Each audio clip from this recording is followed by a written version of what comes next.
Sekarang ini banyak sekali ulama dalam definisi kita di Indonesia ini. Yang demo-demo ulama. Apa ceritanya orang teriak-teriak di jalan jadi ulama? Kalau mau menasihati pemerintah, kalau dia ulama punya ilmu, Rasulullah SAW bersabda, "Man kana indahu nasihatun lidhi sultan, fala yubdiha alaniya, wal ya'khudh biyadihi, wal yansahhu sirra, fa in qabila minhu fadak, wa illa faqad addama alaihi." Siapa yang punya nasihat kepada pemerintah, jangan dia sampaikan terang-terangan. Dia pegang tangan pemerintah itu. Dia nasihati rahasia. Kalau diterima oleh si pemerintah, itu yang diinginkan. Tidak diterima, dia sudah tunaikan tanggung jawabnya. Wahai orang-orang yang beriman, taati Allah, taati Rasul, dan ulil amri di antara kalian. Akan tetapi apabila ia menjadi pemimpin, dan tentunya dengan cara yang tidak sesuai syariat, tetap Rasulullah mengatakan, wa in ta'ammara alaikum abdun habasyai, walaupun kalian dipimpin oleh hamba sahaya Ethiopia. Jangankan Pak Jokowi, jangankan Pak SBY dan lain sebelum yang pernah jadi presiden di Indonesia, Fir'aun saja yang demi Allah mereka nggak sejahat Fir'aun. Fir'aun saja diperintahkan Nabi Musa dengan Harun, idhaba ila Fir'aun innahu togo faqula lahu qawlan layyina. Yang gak boleh anak laki lahir main potong aja. Fir'aun lebih dari Rohingya loh. Suruh datang ke Fir'aun, katakan perkataan yang lembut. Idza ra'aita rajulan yasubbul hakim fa'lam annahu sahibu hawa. Kalau engkau melihat ada orang yang mencela pemimpinnya, menjelek-jelekan pemimpinnya, ketahuilah kalau dia itu pengikut hawa nafsunya. Dan tanyakan kepada dia, apa setiap kali engkau mencela pemimpinmu kau dapat pahala? Dapat pahala enggak kalau kita menjelekkan pemimpin kita? Kalau dapat pahala kita cela, enggak dapat pahala. Pertanyaan kedua, kalau kau doakan pemimpinmu, kau dapat pahala enggak? Dapat, Masya Allah. Oke, pertanyaan yang selanjutnya, kalau kau celah pemimpinmu, pemimpinmu berubah enggak? Enggak berubah. Kalau kau doakan pemimpinmu, bisa enggak Allah merubah pemimpinmu? Bisa. Terus kenapa kau tidak doakan pemimpinmu? Man akrama sultanallahi fil ard akramahullah. Wa man ahana sultanallahi fil ard ahanahullah. Siapa yang memuliakan pemerintah Allah di atas muka bumi, Allah akan memuliakannya. Dan siapa yang menghinakan pemerintah Allah di atas muka bumi, Allah akan menghinakannya. Imam Ahmad itu, lihat Imam Ahmad, seorang ulama, disiksa di 3 generasi pemerintahan. Tapi bersamaan dengan itu beliau berkata apa? Lau anna li da'watan mustajabah ma ja'altuha illa lis-sultan. Andai kata saya memiliki doa yang pasti dikabulkan, saya tidak akan peruntukkan doa itu kecuali untuk pemerintah. Udah dibilang bernegara seperti orang sholat. Kalau imam salah ingetin baik-baik. Subhanallah. Masih salah juga, bantu dengan bacaan, mungkin dia lupa. Jangan main tarik kerah imam. Mundur loh nggak beres sholat kita urusannya kalau begitu. Turunin imam, ganti imam, turunin presiden, nggak bakal pernah beres. Mau sampai kapan? Kemudian saya telah terangkan rahasia, ruh dan makna. Kenapa diperintah taat kepada pemerintah walaupun dia berbuat zalim? Sebab kudeta terhadapnya itu menyebabkan apa? Kerusakan yang lebih besar. Dan sepakat para ulama tidak boleh merubah kemungkaran yang akan melahirkan kemungkaran yang apa? Yang lebih besar. Tahu nggak, Hajjaj bin Yusuf itu membunuh 120.000 kaum muslimin pelan-pelan, Pak. Cungkil dulu matanya, diputuskan dulu lidahnya, dipotong telinganya, potong kakinya. Itu yang sudah dibunuh oleh dia seperti itu 120.000 orang.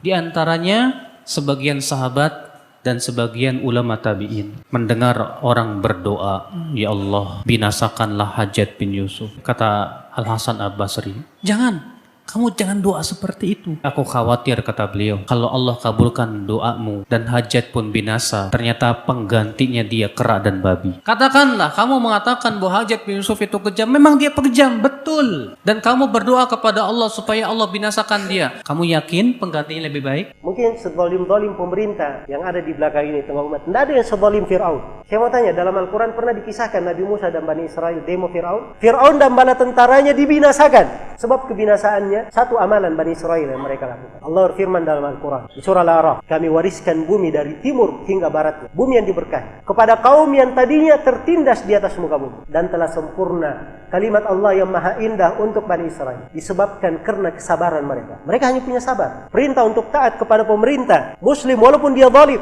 ini diucapkan oleh seluruh imam as-salaf, tidak ada silang pendapat. Afdalul jihad kalimatu adlin inda sultanin jair. Ini kata Nabi, sebesar-besar jihad adalah ucapan yang adil, ucapan yang hak, ucapan yang benar. Di mana? Di hadapan seorang pemimpin yang zalim. Di hadapan, bukan di televisi, bukan di radio, bukan di koran, bukan di Bundaran HI, bukan di Sudirman Tamrin, bukan. Misalnya saya berhadapan dengan Pak Presiden nggak benar nih begini. Mau Mosok aliran sesat didiamkan. Ini mencaci maki Nabi Muhammad, mosok Anda diamkan begini. Saya berdua dengan presiden, bukan di televisi, bukan di radio, di mimbar nggak boleh, di jalanan apalagi, itu cara Yahudi. Tentu teman-teman sekalian yang menasihati pemimpin, orang yang bisa sampai suaranya ke pemimpin itu. Kalau antum mau nasihatin seseorang, cari misalnya seorang pemimpin perusahaan. Contoh saja dulu, kita cari siapa pegawai perusahaannya yang bisa menyampaikan kata-kata itu. Atau siapa kira-kira orang yang bisa sampai suaranya. Kecuali kalau kita memang langsung didengar, alhamdulillah. Pemimpin ini mendengarkan aspirasinya atau penyampaian dan keluhannya masyarakat, baguslah, gitu kan. Nggak ada masalah. Tapi kalau tidak, maka cukup dengan doa. Kita doakan saja.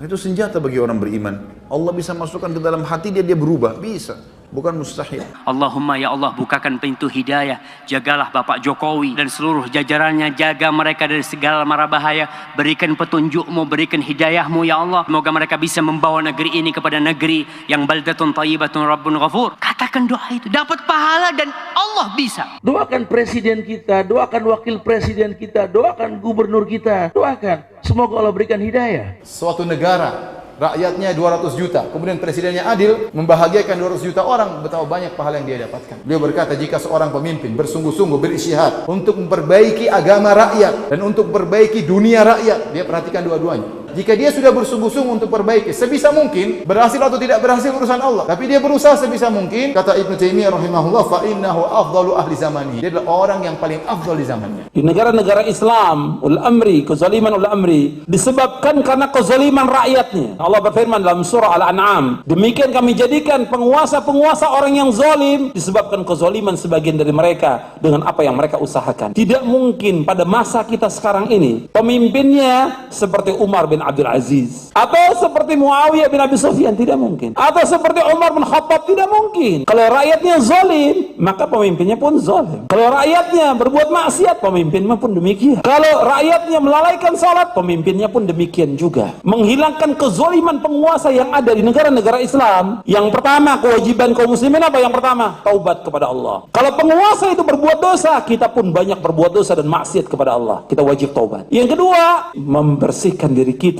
dari noda-noda syirik. Yang ketiga, kata Syekh Albani, kewajiban kita mendidik istri dan keluarga kita. Kita akan ditanya oleh Allah tentang istri dan anak kita. Kita umat Islam tidak akan ditanya oleh Allah siapa pemimpin kita, tapi kita akan ditanya bagaimana kamu mengurus istri dan anak kamu. Sebab Nabi bersabda, setiap kamu adalah pemimpin dan setiap kamu akan ditanya tentang pimpinannya.